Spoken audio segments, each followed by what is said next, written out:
Last class we have studied about refraction through single surface. Now today we are going to understand what will happen if we use a lens in the path of ray. That is refraction through a lens.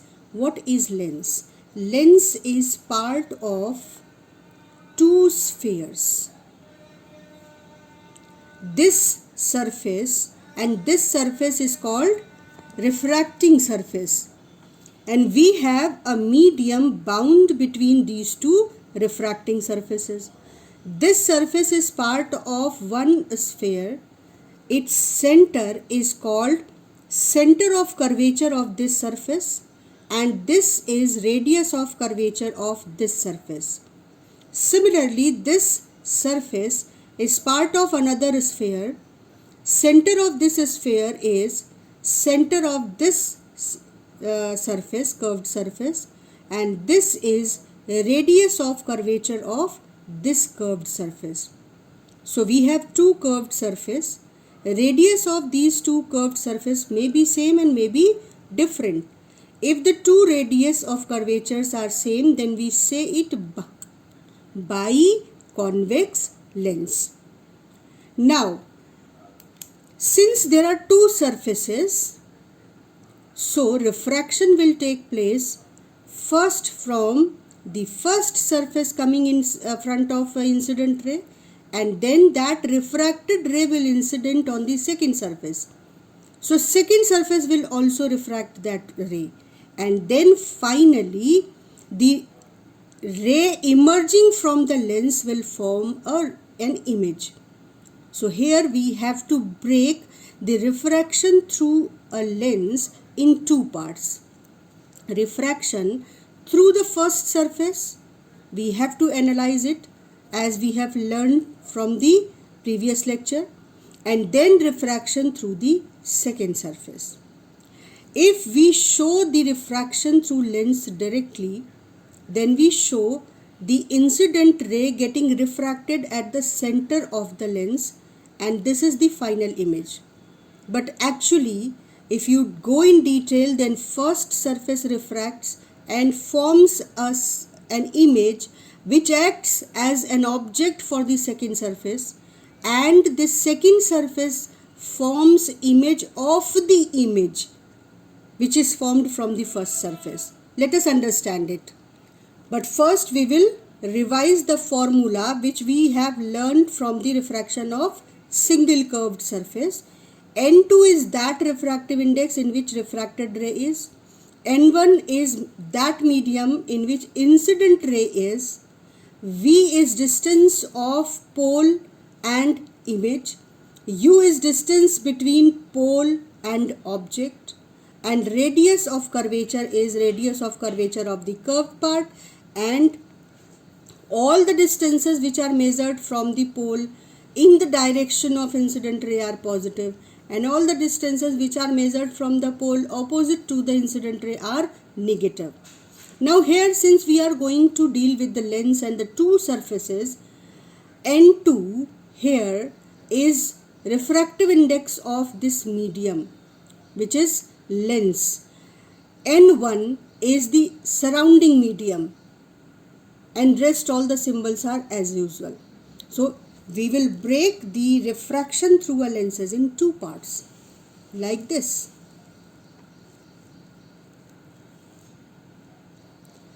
The first part will deal with the refraction from this surface, and second part will deal with the refraction from second surface. तो अब पहली surface पर आते हैं और देखते हैं कि पहली सरफेस पर रिफ्रैक्शन में क्या हो रहा है. देखो, इंसिडेंट रे, दो इंसिडेंट रे लेते हैं हम, एक जो सीधे निकल जाए और दूसरी जो ऑब्लिकली इंसिडेंट होती है.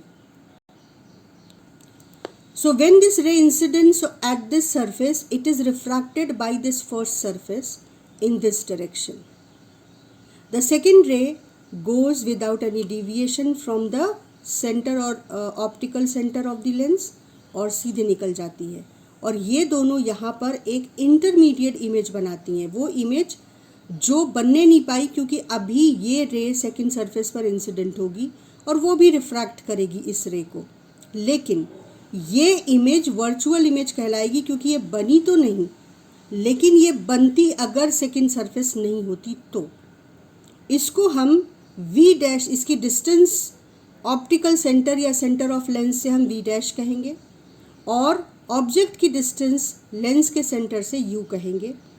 तो अगर मैं फर्स्ट सरफेस पर फॉर्मूला ऑफ रिफ्रैक्शन अप्लाई करूँ तो I can write n2 upon v dash, क्योंकि ये इससे इमेज की डिस्टेंस है, minus n1 upon u is equal to n2 minus n1 upon r. Now just observe, I am not substituting the values with sign, क्योंकि अगर यहाँ पर हम साइन के साथ वैल्यूज़ रख देंगे तो ये इस लेंस के लिए, कॉन्वेक्स लेंस के लिए स्पेसिफाइड हो जाएगा। तो हम अभी कोई वैल्यू साइन के साथ नहीं रखेंगे। नेक्स्ट टाइम जब इसको यूज़ करेंगे तब साइन के साथ वैल्यू रखेंगे न्यूमेरिकल में। तो अभी हमने सिंपली सिंबल्स रख दिए, कहीं साइन यूज़ नहीं किया। इसके बाद दूसरी सरफेस पर आते हैं। अब देखो, दूसरी सरफेस को तुम इमेजिन करो कि दूसरी सरफेस तुम्हारी आई है, तो तुमको ये वाली रे इंसिडेंट होगी तुम्हारी आँख पर, या ये रे इंसिडेंट होगी तुम्हारी आँख पर यहाँ। ऑब्वियसली ये रे तुम्हारी आँख तक पहुँचेगी, क्योंकि इस रे को फर्स्ट सरफेस ने बेंड कर दिया है। तो तुम्हारे लिए ये इंसिडेंट रे नहीं है, तुम्हारे लिए ये इंसिडेंट रे है, और तुम्हारे लिए अगर ये इंसिडेंट रे है तो तुम्हारे लिए ये ऑब्जेक्ट नहीं है, तुम्हारे लिए ये ऑब्जेक्ट है। तो इसको हमेशा याद रखो कि सेकंड सरफेस के लिए वो ऑब्जेक्ट होगा जो फर्स्ट सरफेस की इमेज है। ठीक, तो अब हमारे लिए ऑब्जेक्ट है ये आई डैश, और हमारे इस सरफेस के लिए ऑब्जेक्ट की सेंटर से डिस्टेंस v डैश है। इस वाली ऑब्जेक्ट की इमेज को ये सरफेस इंसिडेंट रे को यहाँ पर बेंड करके इस जगह बनाएगी। तो ऑब्जेक्ट ये है और ये है फाइनल इमेज। फाइनल इमेज की सेंटर से डिस्टेंस v है, final value of image, final distance of image from the centre. तो अब सेकंड सरफेस के लिए जो रिफ्रैक्शन का एनालिसिस है उसे ध्यान से समझ लो कि फर्स्ट सरफेस की इमेज सेकंड सरफेस के लिए ऑब्जेक्ट है, और सेकंड सरफेस ने इस ऑब्जेक्ट की इमेज यहाँ बनाई है। उसने इंसिडेंट रे को और ज़्यादा कन्वर्ज कर दिया है, क्योंकि कन्वर्जिंग है इसका नेचर। तो अब सेकंड सरफेस के लिए जब हम फॉर्मूला लिखेंगे तो देखो हम क्या लिखेंगे, n2। अब रिफ्रैक्टेड रे कहाँ है, सराउंडिंग मीडियम में, तो देखो n2 is ns upon v। v का मतलब है ये जो फाइनल इमेज है, ठीक, ये डिस्टेंस। तो n2 upon v minus n1। n1 क्या है, इंसिडेंट रे कहाँ है, ग्लास के अंदर, तो n1 हो गया लेंस का refractive index, upon u। u क्या है, जो पहली सरफेस ने इमेज बनाई थी वो इसके लिए u है, यानी v dash is equal to n2 minus n1 upon, अब ये r2। ठीक, अब तुम्हारे पास दो इक्वेशन हो गई, पहली सरफेस से रिफ्रैक्शन और सेकेंड सरफेस से रिफ्रैक्शन। इन दोनों को ऐड कर दो। जब तुम इन दोनों को ऐड करोगे तो देखो ये दोनों कैंसिल हो जाएंगे, ठीक, और तुम्हारे पास N S upon V minus N S upon U बचेगा लेफ्ट हैंड साइड पर। इधर देखो, इधर N L minus N S upon R one plus N S minus N L upon R two बचेगा। इधर से एन एस को common ले सकते हैं और यहाँ N L minus N S, this we can take common. तो N L minus N of surrounding को जब कॉमन ले रहे हो तो देखो यहाँ पर एक माइनस साइन को बाहर लेना पड़ेगा, तो जब N L minus N of surrounding बाहर ले लिया तो तुम्हारे ब्रैकेट में बचेगा 1/r1 माइनस 1/r2। इसे और सिंप्लीफाई कर लेते हैं, एन ऑफ सराउंडिंग को आप यहाँ ले आओ तो आपके पास जो कॉम्पैक्ट फॉर्मूला बनेगा वो N of lens upon N of surrounding -1, और ये ब्रैकेट में 1/r1 minus 1/r2। This is called lens makers formula, and this is lens maker's formula because the lens maker use this formula to select the refractive index or the material of the lens. That person can select the radius of curvature to achieve a particular focal length of the lens. 1/v minus 1/u is focal length. That is why it is called lens maker's formula. So we can write this point that why this formula is known as lens maker's formula. Clear हो गया? अब इस फॉर्मूले को analyse करके इसका use करना सीखेंगे। यूज करने से पहले हमको इसके रूल्स देखने पड़ेंगे। Formula is valid for thin lenses only, जिनकी जो थिकनेस है वो नेग्लिजिबल हो, and paraxial rays only. Then medium at both sides of the lens should be same. अगर मीडियम सेम नहीं है तो ये पूरा प्रोसेस करना पड़ेगा, फर्स्ट सरफेस से रिफ्रैक्शन, सेकेंड सरफेस से रिफ्रैक्शन, और हम ये formula 1/f is equal to NL/NS minus 1/r1 minus 1/r2 directly use नहीं कर सकते। तब जो प्रोसेस अभी हमने डिराइव करने के लिए किया है वो ही पूरा प्रोसेस करना पड़ेगा। तो ये फॉर्मूला डायरेक्टली वहीं यूज़ कर सकते हैं जहाँ दोनों मीडियम सेम हो। Then we have to substitute values in the formula with sign. ठीक, अब एक पहला जो केस है वो लेते हैं। If the object is at infinity then you can easily understand that if object is at infinity then parallel rays incident on the lens, और पैरेलल रेज इंसिडेंट करेंगी इसका मतलब u कितना हो गया, इन्फिनिटी, और तुम्हें पता है कि पैरेलल रेज इंसिडेंट करेंगी तो वो फोकस पे मिलेंगी, तो v कितना हो गया, फोकल लेंथ।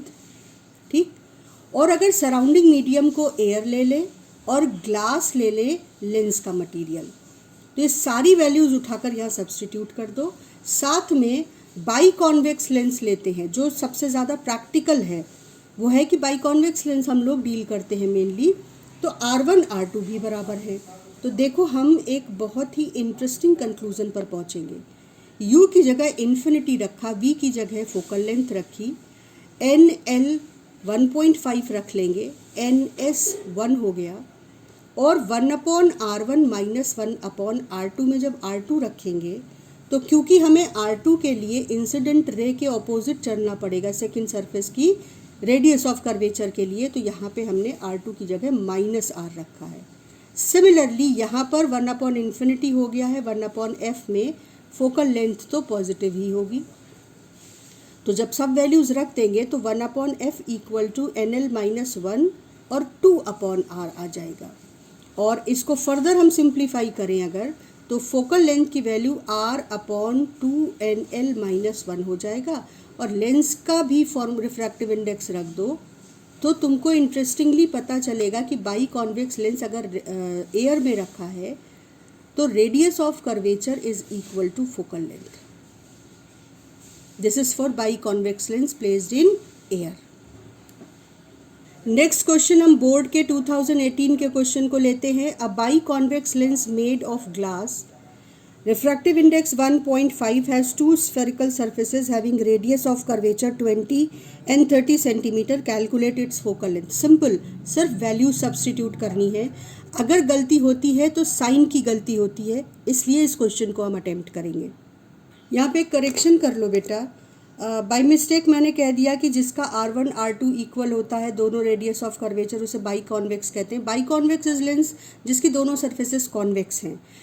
जिसका रेडियस ऑफ कर्वेचर दोनों सरफेसेस का इक्वल होता है उसे इक्वी कॉन्वेक्स कहते हैं। ठीक है, ये करेक्शन कर लेना। अब आ जाओ क्वेश्चन पर। R1 R2 दिया है, लेंस का रिफ्रैक्टिव इंडेक्स दिया है, सराउंडिंग मीडियम एयर है, तो हमने फॉर्मूले में वैल्यू सब्स्टिट्यूट की विद साइन। तो यहाँ पर तुमको सिर्फ एक जगह पे साइन का ध्यान रखना है, R1 R2 की वैल्यू सब्स्टिट्यूट करते समय। तो क्योंकि लेफ्ट साइड से नॉर्मली हम रे इंसिडेंट कराते हैं, तो R1 तो पॉजिटिव होगा लेकिन R2 निगेटिव होगा। तो जब R2 को निगेटिव रखोगे तो ये 1/20 प्लस 1/30 हो जाएगा, और इसको सिंप्लीफाई करके तुम सॉल्व करोगे तो बहुत ईजिली तुमको फोकल लेंथ की वैल्यू 24 सेंटीमीटर मिल जाएगी। क्लियर हो रहा है? This is 2018 very very simple question. अब 2002 का जो क्वेश्चन है वो बहुत पॉपुलर क्वेश्चन भी है। क्या कहता है? A biconvex spherical lens has focal length 20 centimetre if it is split along the plane AB। इसको दो पार्ट्स में काट देते हैं into two halves to form two plano convex lens, एक साइड कॉन्वेक्स एक side plane. Then what will be the focal length of each plano convex lens, and what if lens be cut along CD। तो बहुत popular question है, काफ़ी important question है। इसको देखते हैं कि कैसे करेंगे। तो चलो इसे सॉल्व करते हैं। इस लेंस को हमने दो पार्ट्स में डिवाइड कर दिया, ठीक है। यहाँ पर क्योंकि कुछ नहीं बताया गया है तो हम R1 R2 को इक्वल लेंगे। लेंस के रिफ्रैक्टिव इंडेक्स को n ले लेते हैं और सराउंडिंग मीडियम एयर। तो अब R1 R2 अगर इस पार्ट को देखें तो इसके R1 R2 ये हो गए, इसके R1 R2 ये हो गए। फर्स्ट सरफेस उसको लेते हैं जिस पर इंसिडेंट रे इंसिडेंट होती है। तो अब सबसे पहले इस लेंस के ऊपर हम लेंस मेकर्स फॉर्मूला यूज़ करते हैं और देखते हैं कि हमको क्या मिलेगा। 1/f is equal to n-1 है ना, क्योंकि लेंस का जो रिफ्रैक्टिव इंडेक्स है वो हमने क्या लिया है, n। तो n-1, और क्योंकि R1 R2 सेम लिए हैं तो 1/R1 माइनस 1/R2। R2 अगर आप देखो तो आपको इंसिडेंट रे लेफ्ट से गिरेगी तो R2 के लिए आपको उसका ऑपोजिट चलना होगा, इसलिए जो R2 है वो -R लिखी है। तो 1/f where f is focal length of the lens which is given as 20 centimetre is n-1, और ये हो गया 2/r। ठीक, अब इसको आप देखो तो f is equal to r/n-1 हो गया, इनटू ये हाफ साथ में है। ठीक है, इसको यहीं पर छोड़ देते हैं और अब हम दोनों पीसेस पर आते हैं जो हमने कट करके निकाले हैं, ये और ये। सबसे पहले इसका फोकल लेंथ निकालते हैं। इंसिडेंट रे लेफ्ट से हम स्टैंडर्ड फॉर्म में गिराते हैं। तो देखो 1/f1, मान लो कि इसकी फोकल लेंथ f थी, इसकी f1 और इसकी f2 है, और radius of curvatures r1 r2 है। ठीक है, तो 1/f1 is equal to lens का refractive index upon surrounding medium -1। अब R1 देखो, इसकी फर्स्ट सरफेस का रेडियस ऑफ कर्वेचर आप इंसिडेंट रे की डायरेक्शन में लोगे, इसलिए 1/r माइनस ये प्लेन सरफेस है, इसका रेडियस ऑफ कर्वेचर इनफाइनाइट हो गया। तो इसे आप सॉल्व करोगे तो f1 आ जाएगा r/n-1। सिमिलरली जब आप इस सरफेस को देखोगे तो यहाँ पर 1/f2 is equal to n-1। अब पहली सरफेस का जो रेडियस ऑफ कर्वेचर है वो इन्फिनिटी, और दूसरी सरफेस के लिए आपको ऑपोजिट टू इंसिडेंट रे चलना पड़ेगा मेज़र करने के लिए, क्योंकि इसका सेंटर इस तरफ होगा। तो -1/r, ये प्लस हो गया, तो f2 तुम्हें मिल जाएगा r/n-1। f1 और f2 इक्वल आए, इससे क्या पता चला कि अगर हम किसी लेंस को ऐसे रखें या उसको उलटकर ऐसे रख दें, इससे उसकी फोकल लेंथ पर कोई असर नहीं पड़ता है। ये एक इम्पॉर्टेंट फैक्ट है जो आपको नोट करना चाहिए। और अब f1 और f2 की वैल्यू को हम लेंस की फोकल लेंथ से कंपेयर करते हैं। तो लेंस की फोकल लेंथ ये है, r/n-1 है f1 और f2 की वैल्यू। तो ये f1/2 is equal to f, या f2/2 is equal to f।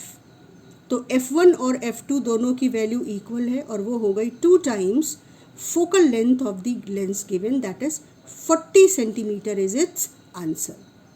इसके बाद उन्होंने कहा था कि अगर हम इसको यहाँ से कट करें, अगर आप यहाँ से कट करेंगे तो इस लेंस की फोकल लेंथ पर कोई असर नहीं पड़ेगा।